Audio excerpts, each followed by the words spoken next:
morning, Central Texas. Welcome to Kids Community Connections, 103.1 Kids FM. I'm Phyllis Jones, your host for this morning. I don't like the weather either. So I'm going to put that out there. I hate the weather. I hate it. I want 45 degrees. Okay, I feel better that I said that now. Okay, you know, always I'm on some kind of soapbox. Y'all know that. You know that. That's me.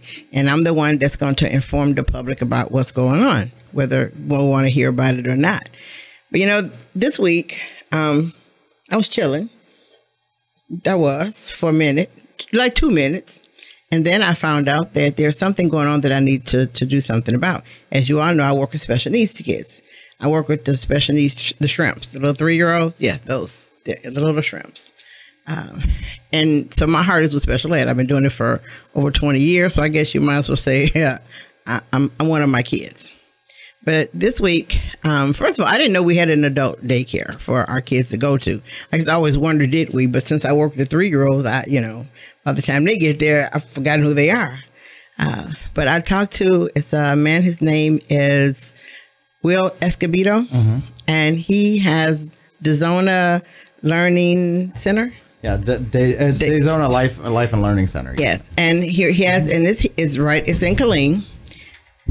But there's an issue. He deals with our special needs adults. And good morning. How are you? Good morning. Because you need to help me out with this one. Okay. And the adults you work with are from? Well, we have adults that with a wide range of disabilities, right. Both intellectual and developmental. They come to us from all the way from Nolanville, Gerald. As far out as Lampasas, actually. Wow. Yeah, so our center caters to 18 and up adults with disabilities, and yeah. So what we try to do there is we try to help them, learn some new life skills, and also help them, hone their academic skills, reading, writing, their math skills. Try to teach them how to do budgeting, balance checkbooks. And the hope too that someday they could reach a point in their life where they could be more independent and not have to depend so much on caregivers or the system to do things for them. Right. I won't mention his name while we're out there. I told you about 2 kids that you have that I knew.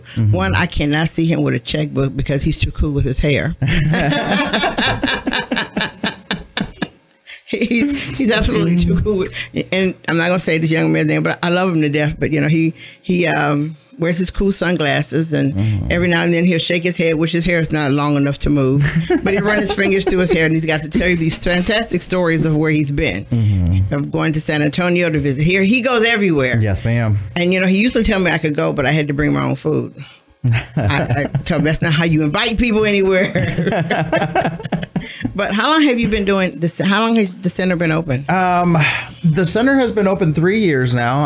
I've only been with the center since February. Okay. Yes, I actually took on the job. So I applied through Indeed. I needed to fill a quota for applications for my thing that I was doing with the VA.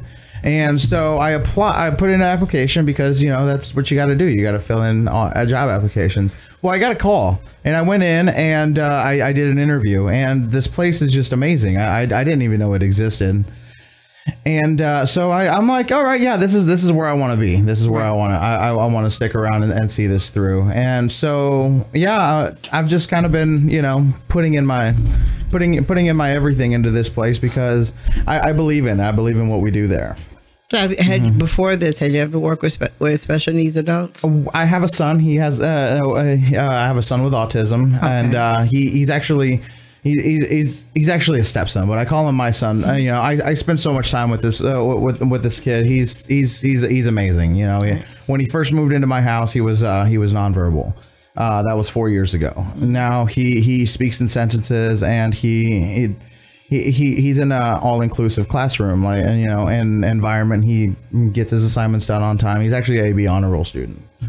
So he's kind of been my motivation to work with adults with just people with special needs. It's just one of those things, One thing I think I admire a lot about autistic children, but the few things I admire about them is they can shut down whenever they want to, but they're still aware of what's going on. Yep. They're absolutely aware of what's going on, who's saying what. They sinking it all in, but they have the ability and the control of themselves to just shut down. Decide that I'm not talking for today. Yep. I'm not talking tomorrow. I'm not talking until I feel like it.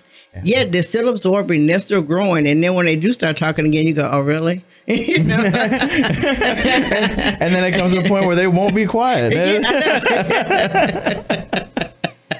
Because that's why because they have that ability to just do that, and we can't do it. I mean, no matter how much we try, we just can't do it. They can ignore everything, and to including food sometimes, which some of us need to learn that mind control. But that's one thing I admire about kids with autism. They have the ability to do something to shut down, and not to say that we need to shut down, but sometimes we need to turn things off, and they actually know how to turn things off.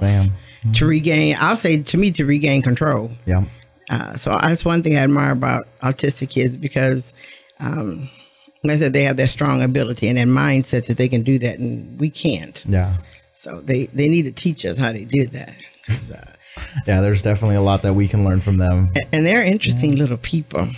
They are. There's just so many little quirks. Like with mine, he's a social hacker. I like to say he's a social hacker. He can figure out a person, and he knows how to get what he wants out of them. And it's fantastic.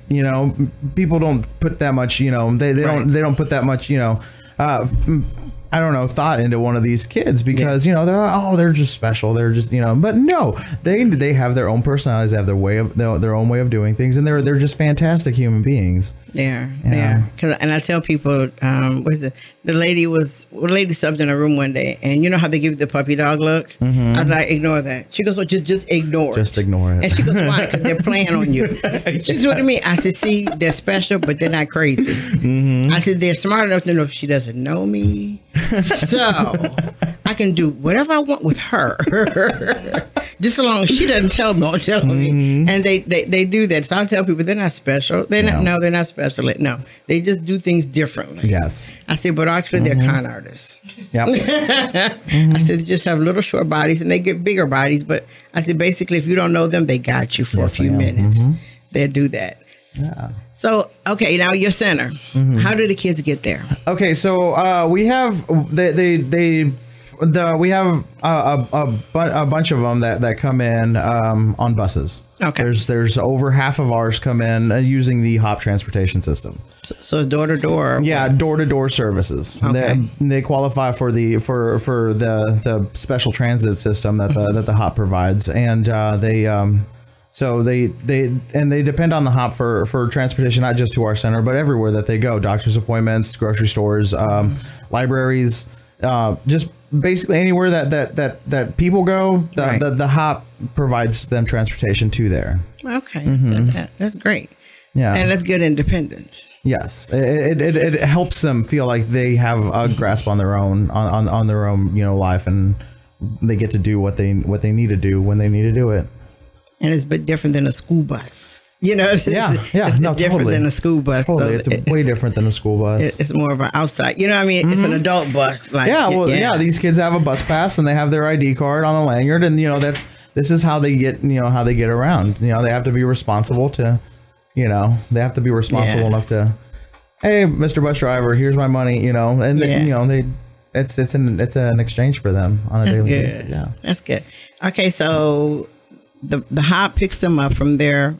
From door to door, and it brings them back in the afternoon, door to door. Yes, ma'am.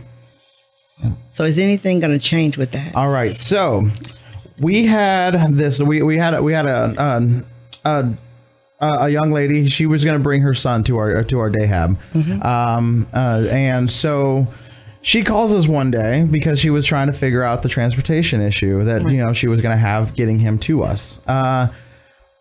She calls us with this dilemma. The person that she spoke to at the transit system said that, hey, we're not shuttling people out there anymore. So she calls us back and she's like, hey, the guy at the HOP just said that he's not transporting us and transporting people out to your location anymore. And so we call them and they inform us that as of September 1st, they are closing routes, and with the route closures, they are also shrinking the ADA service area. And they were planning on doing some kind of like town hall meetings in the different areas that they service in August, basically giving people just a couple weeks to, you know, figure out what they're going to do for transportation after that. And so what happens now is I go to the website and I'm digging around. I'm trying to find a phone number of somebody that I can talk to. And I'm being told that this is happening. There's no ifs, ands, or buts about it. They met up. They were these routes aren't economically sustainable, and that they you know, because they weren't meeting the 10 person per hour quota that, you know, they're set for their funding. So they're just cutting them out altogether, and it's not just going to affect our students, but it's going to affect the community. Right. Anybody that qualifies for ADA services through them is going to essentially have to live within a really small radius of where they're going in order to actually receive transportation for them. And this is our students. This is adult. This is elderly, right. Other adults with other disabilities that, right, you know, just need to go to doctor's appointments and wherever. And so it's an issue, not just for us, but it's for the community. And the thing is, it's the universities are gonna be affected by this, right. And just everybody that relies on this transportation service is gonna. And so, yeah, it's just gonna be it's gonna be hard for us to. It's going to be, the number right now is like 22 out of 38 people. Wow. That use the HOP services for just our location. So these kids, but when they get on the bus, they pay their fare, right? Yeah, they pay their fare. It's not a free service. Right. They have to pay for it. Mm-hmm. Wow. Yeah. But actuality, doesn't the HOP get reimbursed for bringing those kids because they're special needs? That's the thing. The back end. I mean, I don't know how their funding works, but from what I'm reading on their website, they have grants that are available mm-hmm. to them, and that's, you know, yeah. So they're I don't know what their bank account looks like, but I don't think that, you know, cutting ADA services, right, you know, is the right thing to do. Routes, okay, fixed routes maybe, you know, because those buses, they're running those buses every hour. Right. But I mean, taking people door to door, it's gonna affect these folks. It's gonna affect everybody, and it stinks because, you know, now these people are, you know, what, they got taxis and Ubers, you know, it's like, how are they gonna get around? How are they gonna be independent? So also, some of the parents will have to quit their jobs. Mm-hmm, if this goes to and they can't get the schedule going right, the parents. Yep. So then we have more than one mm-hmm. issue. Now we're gonna have issues at home with money because, you know, hey honey, I'm gonna have to take, you know, a different shift or not be able to go to work because, you know, I gotta get, you know, my kid to wherever. And also, I mean, these folks, they rely on us on a day-to-day basis for, you know, so not only socialization, you know, because they get out of the house, they get to go places, they get to go do stuff, but also their skills that they learn there, right. the education that this place gives them. It's not just, it's not just arts and crafts, or, you know, we teach real life lessons, real life. You know, our curriculum is, we have a room with a bed where they learn how to make their bed every morning, right? Where they learn how to do laundry. They sort and do laundry, and then they fold it. You know, we have things available for them so that they can do different, you know. Just learning skills. Just learning skills, just daily living skills, just life. Yeah. And it's sad that these folks are, you know, they're in danger of not having that provided for them, you know. It sucks. So what are we going to do to fight back a little? Well, we have reached out to several different, you know, media outlets, you guys, and TV stations, and also Miss Stacy Fleming from the City Council. Shirley Fleming, sorry. They got Stacy on the mind. No, okay, so Shirley Fleming, she's putting us on the agenda, and that's coming up on Tuesday. at 5 o'clock at City Council chambers, and we're gonna the utilities building. At the utility building, and then we're just gonna go there, and we're gonna just we're gonna try to flood that place with people that are interested in helping out. Not only the folks that it's gonna affect, but also people that want to see a change made. So we can all come. Everybody comes. So you're inviting us all. I'm inviting everybody. Everybody come out. Okay. Yeah. So this Tuesday. 5 o'clock. Utilities building. Mm-hmm. We're gonna take over the city council meeting. Yes, ma'am. Because if you do that, that that kind of unrattles them a little bit. I like I like rattling their cages, but it causes a concern when you have a group of people showing up places and they're all for one thing. They're not just there, so that looks good. Yeah, and that's the thing. Like if the more support that we get at the city council meeting, then it's going to be one of those things that's going to be. It's going to show them that this is an actual issue that they need to focus on, and they need to take away from whatever other politic thing that they got going on, and actually try to make a difference in somebody's life and the way that things are done around here. Well, actually, if Killeen is saying that they're a caring community, and if we're saying that, then we need to do it. That's because correct. we're not only will be disenfranchising the adults that catch the bus to go there, it's families, then it's the economy, and it keeps on going. Yeah. It doesn't just stop where, the kids don't get to catch the bus. Okay, fine. No, it keeps on going and going and going. So it does not make our economy or our city any better. It leaves us in worse shape. Yeah, and it's definitely one of those things where people are being looked at as numbers in this situation. Right. It's all about the numbers. It's not about the people. It's not about the lives that are at stake here. It's just the numbers.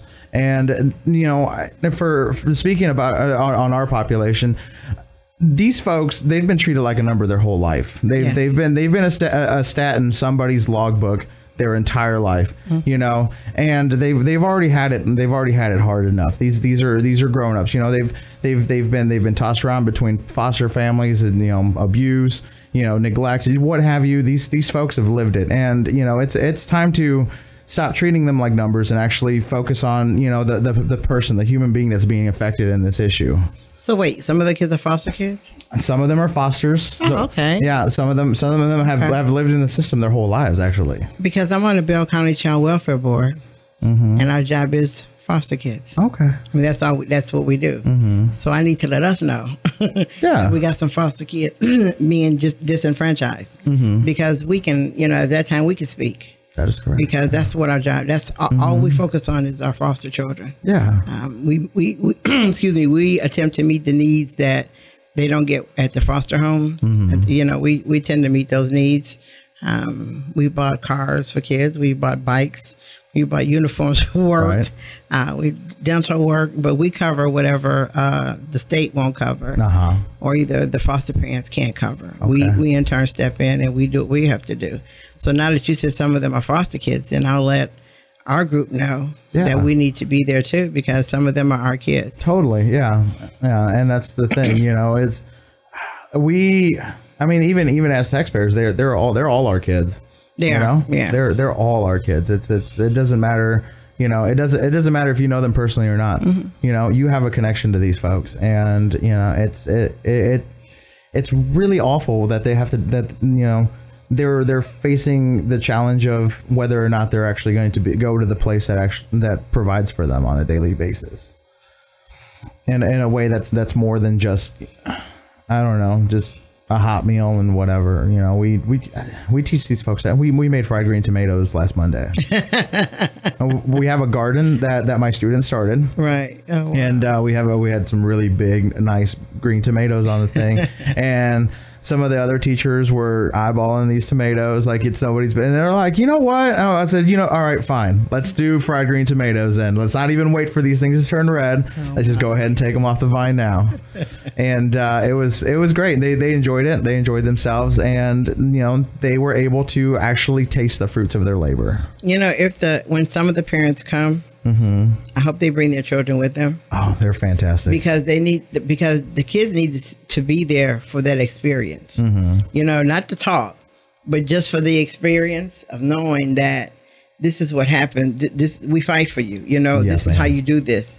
Not, like I said, not for them to, be on display or, you know what I mean? Or Exactly. but they need to be there because this is another part of life. This is just another part of life. Another teaching opportunity. Yes. So for them to learn, okay, you know what? Somebody's fighting for me.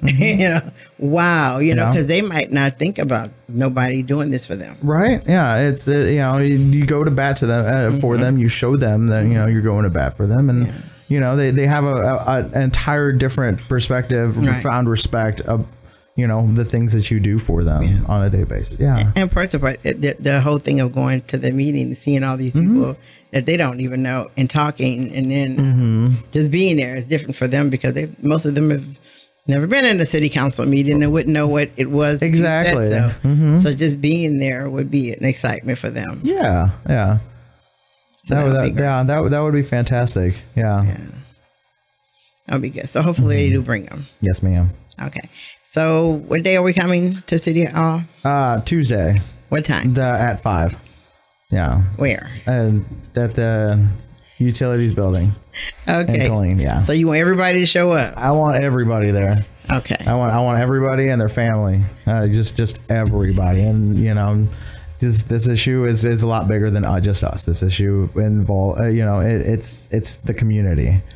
It is, and it's my children. Yeah, my children that grew up. Your children. It's your children. It's my children. It's the listeners' children. It's everybody's children. Yeah. Okay. Yeah, and it takes a village, right? It does. Well, you know what? I'll say this. People always say it takes a village to raise a child, but I think sometimes the villagers yeah. don't understand what the village is. Yes, ma'am. Because I hear people say it, but I look at that village and go, no. No. You all used to be, I don't know what the village right now. But we need to go back and actually do it. Because like I said, the villagers, the villages need to, we need to fix that one. But I want to thank you for coming on Kids Community Connections. Thank you for giving us the opportunity. And talking about this, and we need to do something about it, and we will. Thank you. Put it this way, I'll be there. Yeah, for sure. I'll be there. For sure. And then we'll have a plate for you ready when you come out to the thing on we're doing a fundraising event at Carl Evan Park on the 29th. Okay. Of July, and it's meet your community. Then we have vendors. We have lots of different people coming out. Send me the flyer. Okay. Yeah, for sure. Okay, you're invited to come out and hang out, and we'll. I'll see my kids. Yeah, exactly. Okay. Yeah. All right. All right. Thank you. We're gonna take a break and come right back. All right. Thanks.